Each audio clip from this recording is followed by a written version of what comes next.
Kryeministri Hristian Mickovski sot tha se për momentin nuk sheh nevojë për zgjedhje të parakohshme parlamentare. Ai shtoi se VMRO DPMNES i konvenon që të ketë zgjedhje në afat sa më të shkurtër për shkak të rezultatit të mirë në zgjedhjet lokale.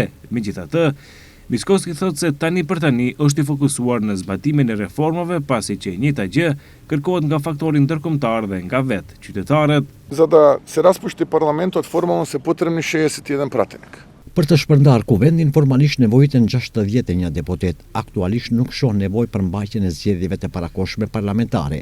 Në bisedet e mia me komunitetin ndërkombëtar, por edhe me qytetarët, pritshmërinë nga kjo qeveri janë reformat.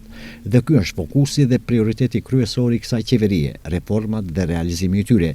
Sigurisht që VMRO DPMNE, si partia më e madhe politike në vend, duhet të sillet me përgjegjësi ndaj qytetarëve. Pas zgjedhjeve lokale dhe atij triumfi absolut, edhe partisë do t'i konvenon të mbajtja e zgjedhjeve të parakohshme parlamentare. Megjithatë, prioritet mbetet realizimi i reformave dhe përmirësimi i jetës dhe standardit të qytetarëve. Kryeministri Hristian Mickovski tha se nuk ka informacione që Fatmir Limani do të krijojë parti politike dhe hodhi poshtë zërat për mosmarrveshje në koalicionin e tij qeverisës. Mickovski nuk u përgjigj nëse i njëjti do të jetë pjesë e qeverisë në rast se krijon parti politike, por tregoi se koalicioni i qeverisës përbëhet nga 3 parti apo koalicionet kryesore. Не сум информиран за ова што вие сега го кажувате. Nuk jam informuar për këtë që po e thoni ju tani. Në lidhje me qeverinë, qeveria funksionon shkëlqyeshëm.